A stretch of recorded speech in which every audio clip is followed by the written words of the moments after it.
Hey folks, David Stewart here. Hope you guys are having a fantastic day.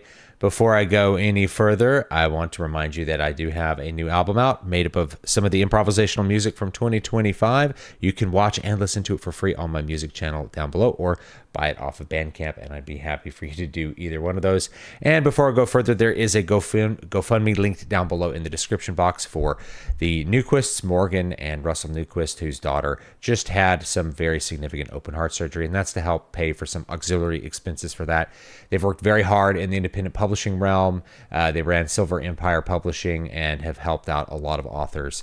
And so it would be great to just help them out with that hardship. They're a great couple and have a big and great family. So if you're feeling charitable, please check that out. Now, let's talk about the subject of this video, which is weight loss drugs and celebrities looking just really frighteningly low body fat. I'm going to be focusing on women. I don't want this to seem like a super sexist thing, but the fact is that if we're talking about male and female beauty standards, they're completely different and they're directed towards different ends. And you can go off the deep end on the male, quote, beauty standards and find grotesque bodies as well. That's probably a subject for a different video. Let's take a look at exactly what I'm talking about here. This is Ozzy Osbourne's daughter. This is Kelly Osbourne. So for people that maybe were around, they might remember her on the Osbournes. This is what she looked like when she was younger, when she kind of had an astroturfed music career as Ozzy Osbourne's daughter. She looks like Ozzy. Doesn't she look like Ozzy? She looks a lot like Ozzy with this same kind of chubby jawline. Yeah, she's a little chubby. Whatever. You know, you can be body positive. At some point, she had a lot of work done. And this is probably where she should have stopped. She doesn't look like herself at all in this picture, but it looks like, you hired a really good plastic surgeon to carve her into a model. And then you end up with...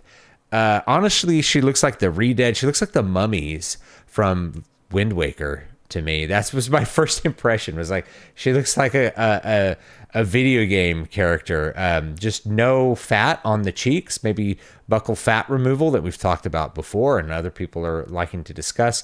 Looks like maybe rhinoplasty. Definitely, the lips are weird.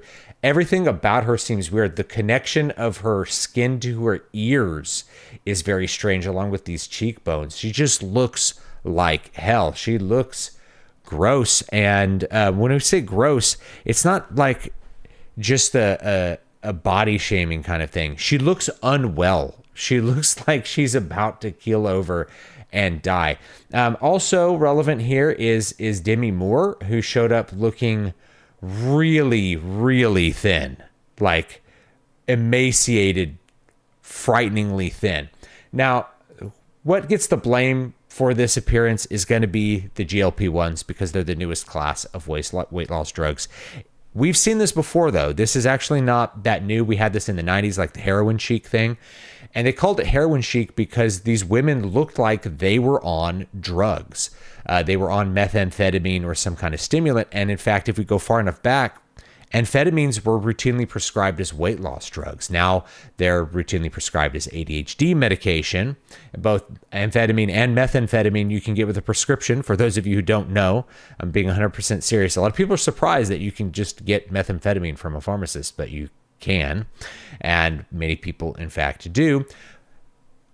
Yeah, I guess you could still use it off label as a weight loss drug. It's a stimulant, so it can maybe raise your metabolism or whatever, but that's what it was often prescribed for, many, many decades ago. So we used to just say, oh, it looks like they're on crack. It looks like they're smoking crack. It looks like they're on some sort of, like really intense and kind of disgusting diet. And then if you look at these two, right? Like these women don't look well. Right? They look like they're about to fall over dead. And the reason is because their body fat is so low. And how did they get their body fat down? Could be Ozempic, could be something else, could be anorexia, like an actual eating disorder, but it's probably some weight loss drug that they've used to be able to get as skinny as they are. And because of whatever trauma they have going on, whatever kind of dysmorphia is going on in their bodies or I'm sorry, in their minds, they're unable to look at their body and recognize a healthy and appropriate look. And this happens with people who have lots and lots of plastic surgeries. They have like a body dysmorphia. At least that's my guess. I'm not a psychiatrist, so like, take that with a grain of salt. I'm just looking at people that maybe should have stopped somewhere along the way and kept going, right? They have a need to continue carving, to continue changing, to continue fixing things that they see as a flaw. They can't look in the mirror and see themselves. They can't look in the mirror and see what a healthy person is supposed to look like. And this is especially true as some women age. They'll get lots and lots of work done to try to continue to look younger, but instead of looking younger, they really just stop looking like themselves. Meg Ryan would be an example of that. Let's compare this to like Pamela Anderson, who just looks like, like an old woman. She doesn't look bad. She just looks like she's not young anymore. Now, she might have had some work done. We know that she was very open about having like breast augmentation surgery when she was younger, but she looks like a good-looking woman who has gotten older, right? She doesn't not look like herself anymore. Whereas at a certain point when you've had a lot of work done, like, does this look like Demi Moore to you? I look at this and I don't really see Demi Moore. I see some other person. And it might be the incredibly low body fat and like the emaciated arms and everything. But it could be that she's had some other kind of work done that has just kind of taut and like squished and rubberized her face in a way that just makes her look unfamiliar and makes her stop looking like herself. It's really interesting to think about. Now, I will mention there is an interesting story from this week, which is everyone thought Jim Carrey had a bunch of work done. They're like, what happened to Jim Carrey? He looks like not himself. He looks plastic. Looks like he's had plastic surgery. Turns out it was a guy in a mask. It was a makeup artist who did a really convincing mask of Jim Carrey and impersonated him at like an awards show. I love that kind of thing. I think that's really interesting. But it's something about the uncanny valley too, is that people are very good at noticing any changes with the face, anything that's off with the face. We are wired to look at each other's faces. So as soon as people saw Jim Carrey, they're like, is that really Jim Carrey? They knew, even though it's like one of the best makeup jobs maybe you could ever see, people knew it wasn't him because there were just too many little things that were off. It looked too young. It didn't quite look like him. It was missing the wrinkles. It was missing the things that we know go along with Jim Carrey being older at this point. Lots of things like that. It's very interesting to think about that sort of thing. So I want to circle back around to weight loss medication, because this is another hot topic that I would like to provide the other side of this, which is that there's a lot of people that I think could benefit from weight loss medication. Okay, whether it's a GLP-1 agonist or these new class of peptides, retatrutide, or that one's actually not what gets prescribed. It's semaglutide is the big one that I see people doing. But a lot of bodybuilders are using retatrutide to cut kind of off label, buying it from various websites and using it and experimenting with it.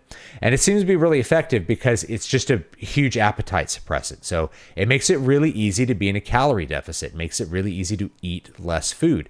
And when you eat less food, your body burns your excess body fat away, and you get thinner. Now, that can be really advantageous for a lot of people who have really excess body fat. And so one of the problems that I see with the discussion with Ozempic or anything else is the wrong kind of comparison. People are comparing Ozempic to somebody doing a really, really good diet and exercise routine.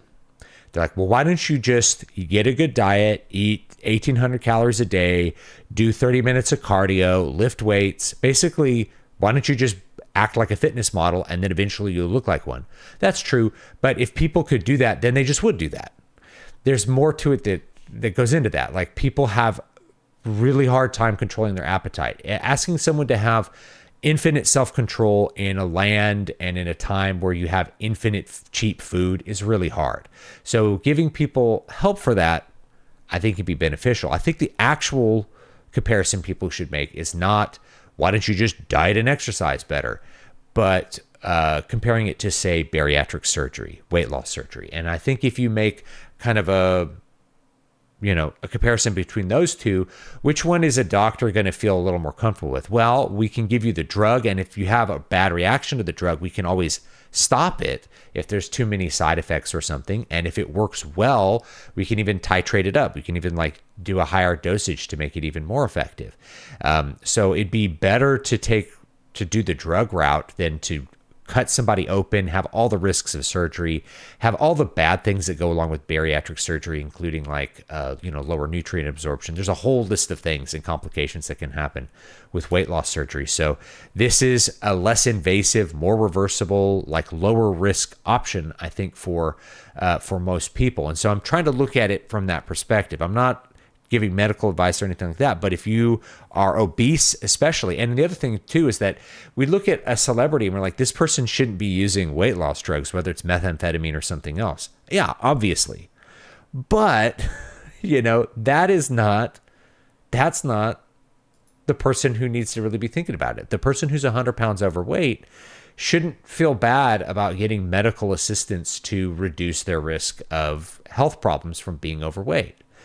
If you're 100 pounds overweight, if you need to lose 100 pounds, then, do what you need to do to lose that, whether it's hire a personal trainer, hire a nutritionist, you can try that. If you try diet and exercise and it's just not coming off fast enough, then yeah, I think I'm okay with people using Ozempic. I've definitely come around on that. Be like, oh, it's not just why don't you just have iron will? Well, you can, your doctor can help you make that decision. So my thing here is that we look at these extreme examples. We look at the people who are really skinny, who look unhealthy, who look ill, and we say, oh, we shouldn't be giving people Ozempic because look at what it turns them into. These are people who were already at a healthy weight and who are choosing to lose even more weight to get even more emaciated and even lower body fat. And by the way, the pressure to look this way, I'm not sure where it comes from, but it doesn't come from your typical man. And this is because the ideal female form contains a higher body fat than the male form, right? 20% plus. And so having a woman that looks soft and healthy, like she could actually support a pregnancy, all these cues are biological. That's what looks better, right? When men talk about a soft or curvy look, it's body fat, right? You need to have some body fat as a woman, and then there's all kinds of other health issues that go along with having really low body fat, which we don't need to get into in this video, but you could spend some time talking to gymnasts or athletes, women who are athletes, and some of the problems they've had when they've dropped down to really low body fat, maybe for a competition or something they were doing. And so I don't know where that pressure is coming from, but it's not like your typical man. It might be something in the Hollywood business that's causing people to go to that level of extreme. But when you see somebody that's like that, that doesn't mean that the medication as a category is bad. It's like seeing a tweaker that's on meth and being like, well, obviously no one should be taking amphetamines, but we prescribe them for people all the time. And most of the people who have a prescription for amphetamine aren't stealing cars and scratching the pimples out of their face until they bleed, because they're not doing it in that extreme way, right? They're not using it like that. Okay. They're not abusing it, I guess I should say. And I'm trying to have that with no judgment towards anybody who's using a medication to achieve whatever you need to achieve. The other thing is, I mentioned, bodybuilders using Retta and different different peptides for this. There's always a temptation to use something more than a therapeutic way, right? To go beyond what should be the therapeutic use of a substance for performance enhancement, whether it's a stimulant or it's anabolic steroids or something like that. Yes, we have testosterone. They can replace testosterone of people who need testosterone, who have muscle wasting, right? That's a therapeutic use for it. But if you take even more of it, you can get really big and strong and perform really well in an athletic competition. So just because some people can abuse it, right? People doing a gram of steroids a week, dying of a heart attack doesn't mean that your TRT is going to kill you, right? That's why you have the doctor hopefully overseeing your health and helping you to make those decisions. And I think it's probably the same thing with Ozempic. I've come around to be a lot more pro Ozempic because I've seen a lot of success stories, and I've had a couple of doctors explain to me that, like, no, we're really weighing the risk wrong, because you're looking at yourself as like an average person that doesn't really need to lose a lot of weight and could probably just go on like a 12-week diet, and you've done that and you can do that, and you're making the wrong comparison. This is somebody who really needs to lose a lot of weight and has struggled with it for a long time. And what we need to compare it to is weight loss surgery, and to hopefully get them out of that area where they're going to be having type 2 diabetes and all kinds of health complications from obesity. So the targets, we need to rethink the targets of what we're thinking about here. So anyway, leave me your thoughts down below, whether it's performance enhancement, the temptation to go beyond therapeutic doses to be more extreme, as well as the pressure, I think, for women to have this weird low body fat that I don't know of anyone that finds something like this actually attractive. And in fact, I would think the opposite, that this level of extreme plastic surgery, we notice how extreme it is because the body fat has peeled everything away. There's nothing to be revealed there. The male standard for beauty has always included really low body fat, but it's just different for women. And so talking about the male standard and male freakiness of whether it's a bodybuilder or, you know, somebody else like the Bogdanov twins who are gone now, but, you know, somebody who takes it really to an extreme, it's a little bit different for men. But anyway, I'd love to have your opinions down below on that. Just a reminder, there is a GoFundMe for the creators of Silver Empire Publishing, and hopefully to help with the expenses that they've incurred watching over their daughter, who's received some very extreme open heart surgery, but she got through the surgery, and I guess she's doing better. So that is great news. Anyway, your charity is appreciated, as well as a reminder that you can check out the newest album. And of course, my books are available on Amazon. So check those out, and I will see you all next time. Have a great, great day.